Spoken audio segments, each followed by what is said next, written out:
Bismillahirrahmanirrahim. Assalamualaikum warahmatullahi wabarakatuh. InsyaAllah pada hari ini saya dan rakan-rakan yang lain akan menerangkan tajuk kajian kami pada hari ini, iaitu pensyariatan dan hukuman syariah. Undang-undang Islam adalah undang-undang yang bertunjangkan wahyu ilahi, undang-undang yang datang dari pencipta manusia iaitu Allah. Hudud ialah hukuman yang berkaitan dengan hak Allah yang telah dijelaskan di dalam Al-Quran dan Al-Sunnah. Hukuman hudud ini tidak boleh diubah dan ianya kekal sehingga hari kiamat. Melalui kajian ini, kumpulan kami ingin menerapkan 3 objektif kajian, iaitu mengenal pasti hukuman yang dikenakan kepada pesalah yang melakukan kesalahan mengikut hukum hudud. Yang kedua, mengetahui masalah kajian terhadap kesalahan-kesalahan yang berkaitan dengan hukum hudud. Dan yang terakhir, memastikan masalah kajian yang didapati berkaitan dengan hukum hudud yang akan dikenakan kepada pesalah-pesalah. Saya akan menjelaskan kesalahan yang pertama, iaitu penzinaan. Seperti mana kita ketahui, zina ialah bila dua orang pasangan yang bukan suami isteri telah melakukan hubungan seks atau penjimak yang hanya dihalalkan khusus untuk pasangan yang sudah berkahwin sahaja. Saya akan datangkan satu dalil dari ayat Al-Quran. Qala Allah Ta'ala, a'udzu billahi minasyaitonir rajim. Bismillahirrahmanirrahim. ولا تقربوا الزنا إنه كان فاحشة وساء السبيل صدق الله العظيم. Bermaksud, dan janganlah kamu mendekati zina. Sesungguhnya zina itu adalah suatu perbuatan yang sangat kecil dan suatu jalan yang buruk. Surah Al-Isra ayat 32. Seterusnya, perzinaan terbagi kepada dua, iaitu muhsan dan ghairu muhsan. Muhsan ialah penzina yang sudah memiliki pasangan yang sah, dan ghairu muhsan ialah penzina yang tidak memiliki pasangan yang sah. Setiap perbuatan yang haram yang telah dilakukan di dunia ini pasti ada hukuman yang telah ditetapkan oleh Allah Subhanahu Wa Taala. Mari kita lihat apakah hukuman bagi penzina yang muhsan dan penzina yang ghairu muhsan. Penzina yang muhsan akan dikenakan hukuman rejam, iaitu dilontar dengan batu yang sederhana besar sehingga mati. Bagi penzina yang ghairu muhsan akan dikenakan hukuman sebatan sebanyak 100 kali, dan sebagai tambahan hendaklah dipenjara selama 1 tahun. Seterusnya, pensyariatan dan hukuman syariah bagi jenis kesalahan yang kedua, iaitu mencuri. Yang pertama, maksud mencuri. Mencuri ialah mengambil harta orang lain dengan cara bersembunyi dan diambil daripada tempat pertaruhan. Apa itu tempat pertaruhan? Tempat pertaruhan ialah tempat yang layak untuk menyimpan harta itu. Mencuri termasuk daripada salah satu dosa-dosa besar dan diwajibkan dipotong tangan bagi orang yang mencuri.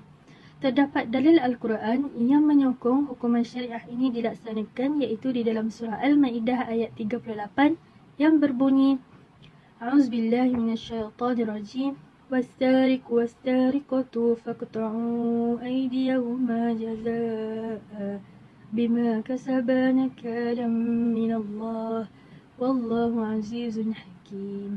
Sadaqallahul Azim. Yang bermaksud, adapun orang laki-laki maupun perempuan yang mencuri, potonglah tangan keduanya sebagai balasan atas perbuatan yang mereka lakukan dan sebagai siksaan daripada Allah.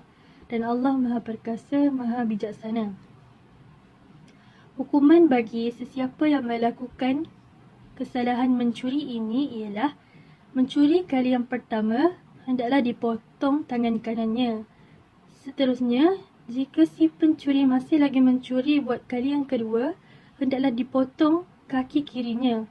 Dan jika si pencuri masih lagi tidak insaf dan masih mencuri untuk kali yang ketiga, hendaklah dikenakan hukuman ta'zir dan dipenjarakan sehingga ia terbunuh. Sekian sahaja daripada saya.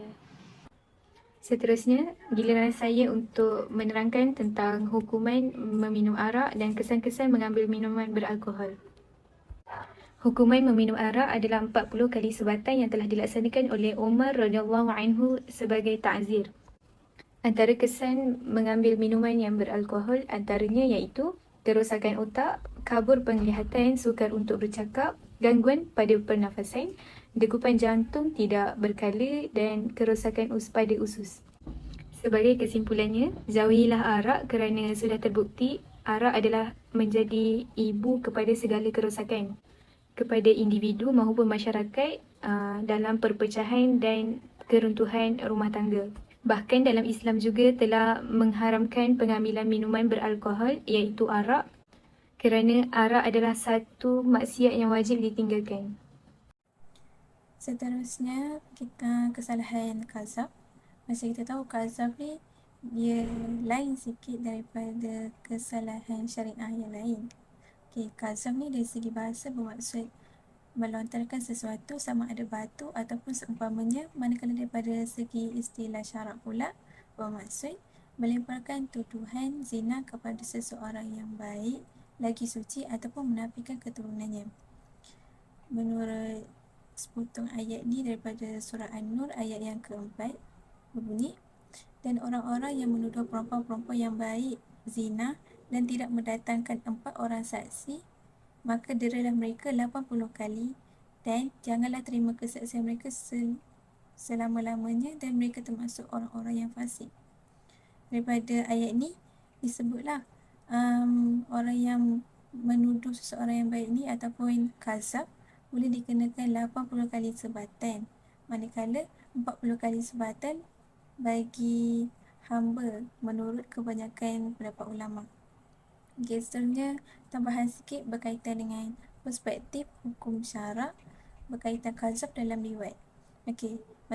Macam kita biasa dengar, kazab ni kita kaitkan dengan zina, tapi sekarang kita cerita sikit macam mana kalau kazab tu dikaitkan dengan liwat. Tuduhan liwat ke atas seseorang mengikut pendapat Imam Malik, Imam Syafi'i dan Imam Ahmad sama dengan menuduh seseorang berzina, kerana liwat ialah zina dan juga peliwat ialah penzina. Jadinya seseorang yang disabitkan dengan kesalahan kazab melalui kesalahan liwat, makanya boleh dikenakan hukuman had kazab. Pendapat ni bercanggah dengan pendapat Imam Hambali, iaitu beliau berpendapat bahawa kesalahan liwat ni termasuk dengan kesalahan takzir, makanya tak boleh dikenakan hukuman had zina. Tapi dalam isu ni, pada kata Mahkamah Syariah kebiasaannya mengutamakan pendapat jumhur dan juga Imam Syafi'i. Makanya boleh tafsirkan kat sini tuduhan liwat ni boleh merangkumi tuduhan kazab dan juga tuduhan zina. Saya ingin menerangkan tentang murtad. Murtad ialah keluar dari Islam menjadi kafir. Ada dalil mengatakan, A'udzubillahi minasyaitonirrajim. Bismillahirrahmanirrahim. Wa may yartadid minkum an dinihi fayamut fahuwa kafir. فأولئك بطت أعمالهم في الدنيا والآخرة وأولئك أصحاب النار هم فيها خالدون. Yang bermaksud, barang siapa murtad di antara kamu dari agamanya lalu dia mati dalam kekafiran, maka mereka itu sia-sia amalnya dan di dunia dan di akhirat, dan mereka itulah penghuni neraka, mereka kekal di dalamnya. Surah Al-Baqarah ayat 217. Hukuman bagi seorang murtad ialah, hukuman pertama harus diingatkan dan diperintah agar bertaubat. Peringatan ini dilakukan hingga 3 kali. Jika dia bertaubat, maka dia diterima.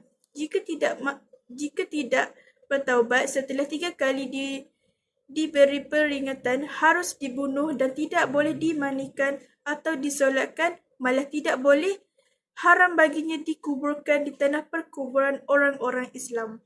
Terima kasih.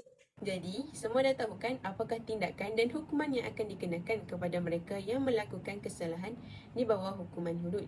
Jadi, saya ingin menyimpulkan bahawa hukuman hudud ini berperanan untuk menjaga kehormatan, maruah dan keturunan dengan cara menimbulkan rasa gerun dan takut kepada sesiapa yang ingin melakukan kesalahan. Apabila hukuman ini diabaikan, maka elemen keruntuhan moral dan kehormatan akan berleluasa dalam kalangan masyarakat.